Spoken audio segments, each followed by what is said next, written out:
The wind scraped like metal across frozen corrugated roofs, and the thin light of early morning turned breath into a white thread that vanished between rows of barrack windows. The smell of soot and stale bread lingered under a sky that felt colder than any grief. Auschwitz Birkenau, 1944, a place where the calendar measured out hunger and the names of the dead, and the winter outside seemed to know the shape of fear inside.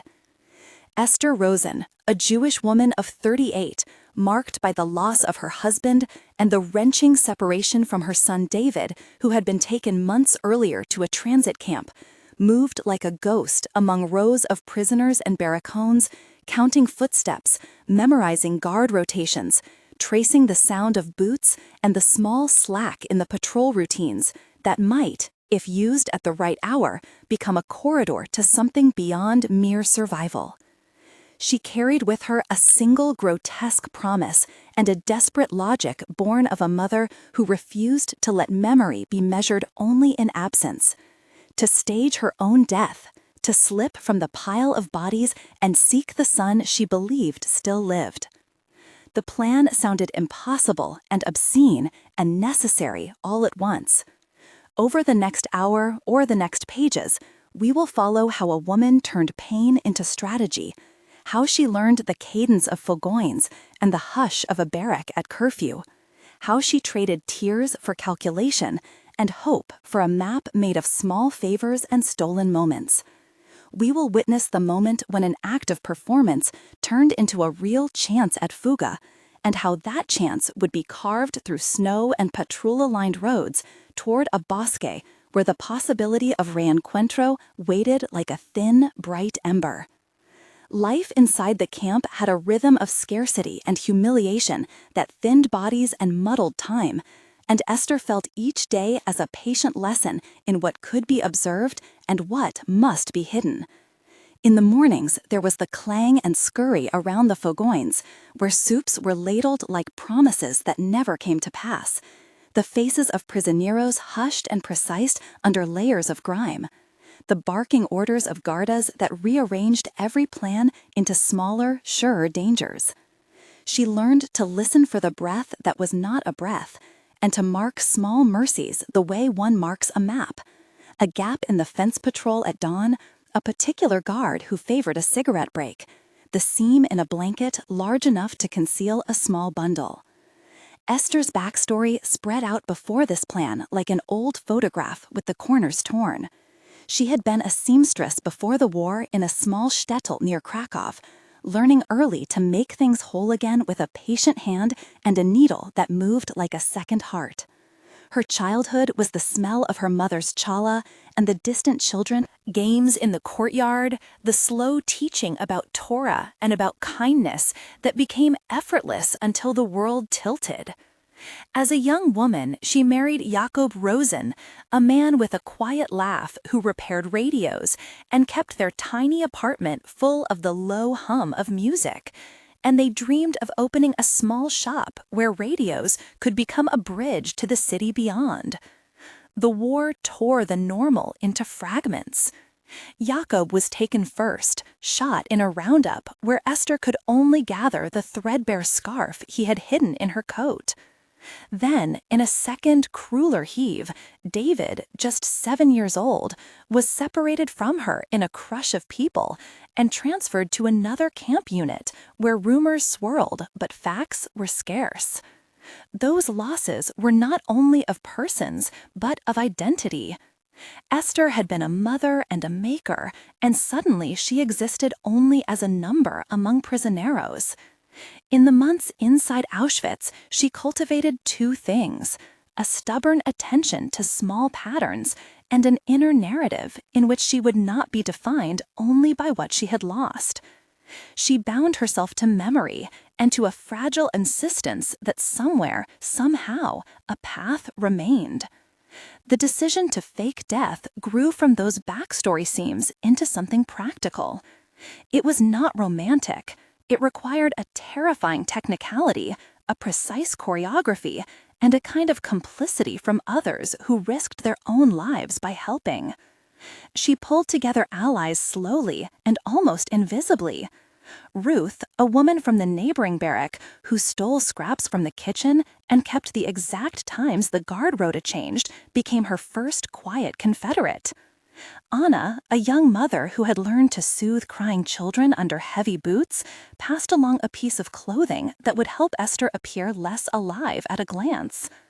Marta, a religious woman who knew a nurse in the infirmary, arranged for a small window where bodies were collected and paced the moment the cart would be near. Dr. Klein, a Jewish doctor working under duress in the camp, lent medical observation that could make a shallow breath seem like no breath, and nodded once at Esther in a way that felt like the passing of a torch. Victor, a Polish worker assigned to external labor, provided information about a weak point in the fence where snow drifted and hid footprints. Rabbi Levin kept a record of names hidden beneath his coat and whispered prayers that steadied Esther when panic surfaced.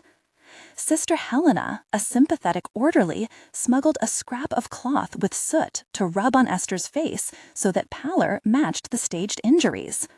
Tomasz, the carpenter, who had been given small privileges inside the labor detail, promised to leave a plank loose at the back of the bodies collection area so Esther could be slid out beneath the pretense of burial. Each man and woman named had an action and a risk, and their names were not decorative, but functional. The daily life of the camp sharpened them. Sensory details built the world around their conspiracies. The clank of metal carts moving bodies in the dark sounded like an arrival of doom and also a metronome for timing. Hands were perpetually cold and papery, and the coarse wool of blankets rubbed like sand. The smell of wet earth and smoke mingled with the faint, sick sweet of bruised apples that had been smuggled in and chewed as talismans.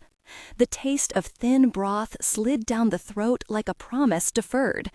The sight of footprints in the snow outside the fence told stories about who had come and who had been taken.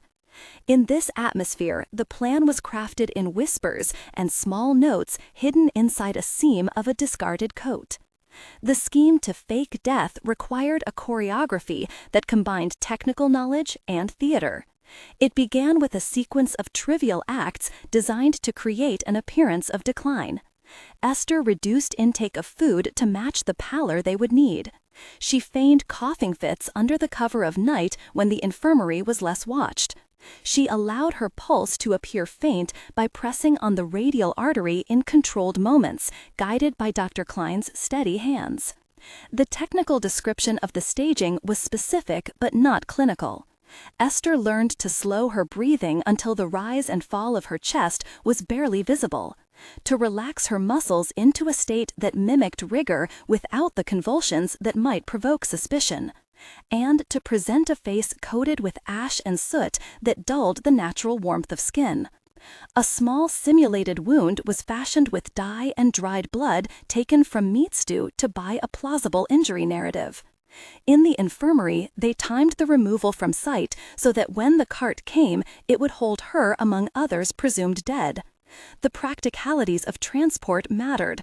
The cart route, the time of collection, and the exact moment the guard at the gate conversed with another guard were all mapped and rehearsed. A minute error could be fatal. This passage demanded small procedural descriptions because the difference between capture and escape was in the detail. The moment the cart rolled up to the infirmary on a night thick with snow and fog, washerwomen and other Confederates pushed it behind the usual makeshift screens and covered Esther with tarpaulin as though she were another dead body. In the darkness, her pulse thudded faint and slow, and she recited quietly the names of her husband and son like liturgy to steady her nerves. At the point where the plan was ready, the narrative must pause to count the cost and to ask the viewer to participate. We recognize how heavy this choice is. It goes beyond tactics and enters the moral interior of survival. If you were standing in the place of Esther, what would you do? Would you choose the certainty of remaining to bear witness or the terrifying gamble of gone? This is not a hypothetical for many families where impossible choices were everyday realities. Share in the comments one word that describes how you would act in such a moment, or tell us if you know a story of someone who took a similar risk. Use prompts like "I would have" or "I remember" to ease the memory and help others respond. Your comments help build a community around these memories and may inspire future episodes about the networks that saved so many lives. We will return now to the story to see how the plan moved from idea to flesh and what it demanded in that night of snow and noise. When the cart moved and the tarpaulin was set, the real terror began.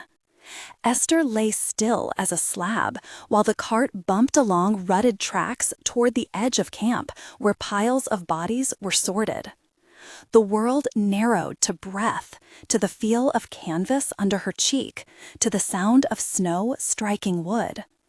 A patrol of guardas passed close enough that she could hear teeth chattering under their thick coats and the single word of a conversation about cigarettes and leave. Her fingers found the scrap of cloth Anna had given, and she tightened it in her palm until the pain grounded her. In the moments of transport, there was a breath held like a held-back ocean, and then the cart halted. Thomas at the back eased a plank, and a hand reached in and pulled Esther out into a waiting shallow pit half hidden by snow. She was slid under a heap of refuse and covered with canvas. The cold bit through everything. For a long minute, she believed she was no one. Then night expanded, and she felt the scrape of a boot above and the shadow of someone bending. It was Ruth who whispered through the thin gap, "Pull," and the world shifted. The escape out of the camp required timing and the quiet movement of bodies like ghosts and the use of every small kindness as camouflage.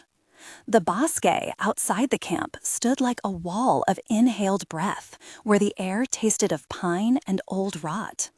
Snow muffled sound until every footstep was a proclamation of risk. Esther moved with a slim bundle and a map of the roads stolen from supply logs. Victor guided them through a path where the fence had been weak and where animal tracks misled sentries. The journey through white night felt like a passage through memory. Each sensory detail marked the stakes. The sting of snow against her cheeks like a slap of reality. The drag of boots through soft drifts. The brief flash of a distant lamp on a farm that meant possible danger or a chance for help. The scrape of twig against her coat sounding like a voice. They faced near capture at least twice. Once, a patrol passed on a road with searchlights sweeping, and Esther and Marta flattened themselves into a ditch so shallow their breath crystallized into visible fog, and a passing dog sniffed the air, and the world seemed 3 heartbeats from collapse. Another time, a farmer on a sled stopped to shout, and Victor, thinking quickly, exchanged a few coins and a false story about workers returning late, which bought them minutes. Those incidents were moments of tension slowed down into long, desperate seconds, where silence was a strategy, and courage was mostly the absence of panic. Each near miss deepened the resolve to continue. The middle part of the crossing introduced other survivors who altered the course of the journey. In a ruined farmhouse that smelled of pickled cabbage and burned straw, they found Tomas, the miller, who had hidden 2 children in the floorboards and offered warm broth in exchange for news. In a cell of refugees, they met Elzbieta, a teacher, who taught Esther a different counting method to keep David's age alive in her head without losing track of days. Rabbi Levin arranged passage to a small network of sympathizers who provided false papers and a ragged coat for David sized small enough to be plausible. These encounters were not merely breaks in the march, they were the small victories that made endurance possible. Along the way, dialogues emerged that held the human cost in plain speech. In the farmhouse, Esther spoke with Tomas in the kind of exchange that is both practical and urgent. Tomas said, "Where is he?" Esther answered, "I do not know." Tomas replied, "You must keep that name in your mouth like bread. It will feed you when your voice goes thin." Ruth then added, "We will not abandon you." Tomas nodded and handed a small loaf and a map, and the bargain became a pact. Conversation later with Elżbieta had more tender edges. Elżbieta asked, "How do you remember him?" Esther said, "I hummed the song he learned to whistle at dusk." Elżbieta said, "Then hum it often. It will find him if the world will listen." These 4 to 6 exchanges in key scenes keep dialogue direct and charged and reveal character through action and voice. Arrival in a civilian zone demanded a different posture. The town they reached after days of walking was small and pocked with bullet marks, but it had a market of sorts where people traded stories and small goods. The risk there was not only patrols, but the suspicion of neighbors who might trade information for extra bread. Esther wrapped herself in a borrowed shawl and walked like any exhausted traveler, and in that manner learned the art of masking grief as fatigue. She met a woman named Mari who ran a small bakery and who agreed to hide Esther for a day in exchange for sewing repairs. Mari's daughter Zofia brought water and a bowl of warm soup and watched Esther with quiet curiosity that felt like a mirror. In the town, they learned that a transport believed to contain children had been rerouted and that David might have been sent along a route toward a Red Cross post farther south. The search for him required patience, not just speed. They sought papers, they listened for a rumor, they checked lists posted on church doors and hospital boards. Names shifted, numbers blurred, but Esther kept returning to one image, the way one returns to a prayer, the memory of David laughing as he stole a piece of Jacob's bread. The scene of reconnection had to be earned, and its approach involved small procedural steps: inquiries at the hospital with Dr. Klein's stamped note, a meeting with Sister Helena, who had contacts in a refugee commission and could check lists, the careful exchange of false identity papers arranged through Rabbi Levin. Each of these steps involved people with names and roles, and each step had the taste of risk and the scent of possibility. The moment of reunion came in the most prosaic and yet charged place, a refugee tent at the edge of a temporary hospital camp where displaced children were being registered. Esther had been instructed to wait outside while the nurse checked lists. Inside, amidst the shout and the cry of children, she heard a small cough, a voice that matched the whistle she had hummed in the farmhouse, and she could not stop herself. She pushed through the crowd, and there he was, David, smaller by months, but with eyes like Jacob and a smudge of dirt across his cheek. The recognition was instantaneous and wordless at first. David reached out, as though for a toy, then realized it was his mother. The embrace that followed was everything and nothing. It was a collapse into one another where silence spoke of the months between and the bodies that did not return. People around them went silent, as if a private bell had tolled. The dialogue of the reunion expanded into exchanges that held grief and joy and a rapid accounting of loss. Esther whispered his name over and over. "Are you David? Is that you?" David nodded and said, "I thought you were gone." They clutched one another like survivors of a storm who find a single warm thing to hold and refuse to let it go. The community around them absorbed the scene, and the tent filled with murmurs and offers of blankets and wrapped bread. That reencuentro did not erase the scars, yet it created a locus for repair. The reconstruction that followed was not only about Esther and David, but about how a single reunion could seed broader healing. Esther became a quiet beacon in the refugee settlement. She organized a small sewing circle where women like Mari, Anna, and Elżbieta mended clothes and stitched names into supplicant garments so memory would not be lost. She taught children to sew so they could earn bread by repairing clothes, and so the act of making became a practice of hope. Ruth and Marta worked with her to install a small communal kitchen around a repaired fogan, where soup would be shared at dawn. Victor helped repair a small wooden shelter that became a classroom for the children. Dr. Klein, who had once risked his career in the camp, documented medical needs and connected them with a commission that later became an NGO to help refugees find housing and jobs. Rabbi Levin kept a ledger of names and a small library of torn books that traveling scholars offered.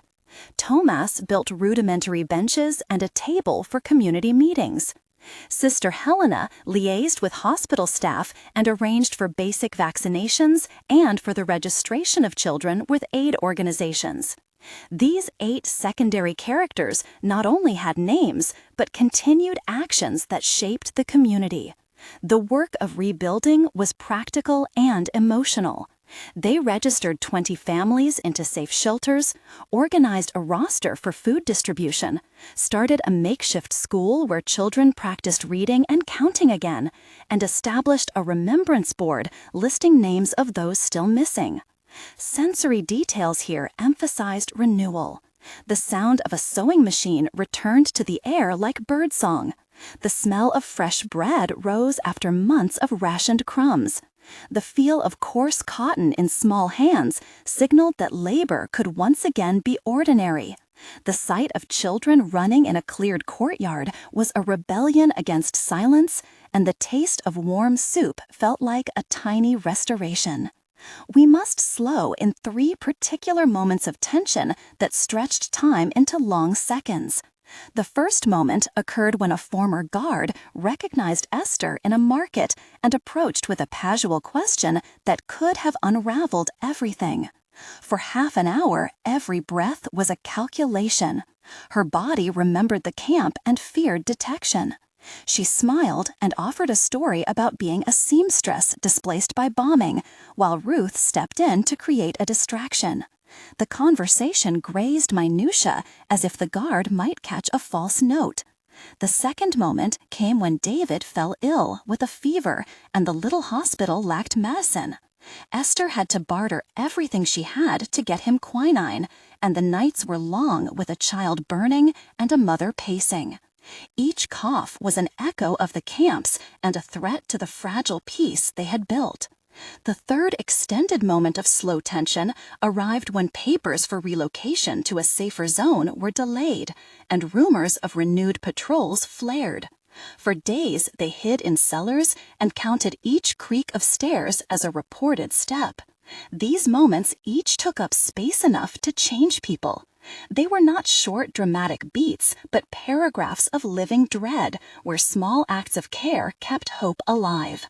The epilogue traces the arcs that followed in measured time. 1 month later, the settlement had a roster and a rhythm. Esther had registered David with the Refugee Commission and arranged for his basic schooling. The first month was a new terrain of paperwork and small victories. They had succeeded in finding permanent patchwork housing for 8 families and organized a daily kitchen schedule so no one went hungry. There were lists and ledgers, and occasional nights when Esther woke as if still hearing the carts in the dark, but those nights receded. 3 months later, the community had begun to name their losses publicly and to hold a small memorial service. The sewing circle had taught 20 children basic stitches and repaired over 200 garments for families resettling in nearby towns. Dr. Klein and Sister Helena had established a liaison with a provincial hospital and secured medical care for those with lingering injuries and scarring. Esther began documenting stories with Rabbi Levin so memories would be preserved and used to support claims for aid. Small enterprises began to form. Mari sold bread at a stall, Victor worked as a foreman on a rebuilding crew, and Tomesh was contracted to repair a spool roof. 6 months on, the settlement had become a hub for other families seeking refuge. There was a formal committee to process paperwork and a small educational space named after Jacob. The community had registered over 100 displaced persons and arranged transport and work placement for 40 of them. Esther herself had become a leader in the circle of women, teaching and advocating for children of survivors. The wounds remained visible, and sometimes a child would ask about places no one could explain, but the overarching shape of life had shifted from mere survival to the work of preserving memory and building a future. They organized regular remembrance meetings and a project to create a registry of names tagged to donated garments and personal effects, so each loss had an archival footprint. The work of reconstruction was never finished, but it was steady and practical and dignified. In practical terms, some procedural notes mattered. The legal route to register displaced children required affidavits, medical notes, and witness testimonies, which Rabbi Levin and Dr. Klein helped procure. The distribution of aid required coordinated ledgers and ration books maintained by Mari and a small network of volunteers. The logistics of moving people to safer zones involved contact with Red Cross offices and municipal clerks who vetted names and coordinated transport lists. These descriptions of process were short but crucial because they explain how personal courage translated into institutional action. After the long ordeal, the final notes of the narrative recapitulate what the story proves. Esther did not only find your son, she turned memory into a platform for communal repair. Where there had been only hunger and silence, she seeded bowls of soup and seats for children to learn. Practical results followed: food distribution to 20 families ongoing medical aid, and a modest archive of names and stories that would be used to support later restitution claims. This story is a testament to survival and to the fact that acts of resistance take many shapes, from the sharpest weapon to the quietest sewn seam. If this account moved you, consider joining our community by subscribing so these episodes of courage and reconstruction can continue to be told, and so the names of those who risked everything stay alive. The embrace between mother and son was a small, luminous act in a dark world, yet it was enough to prove that even amid the worst destruction, human beings can create bonds that resist erasure.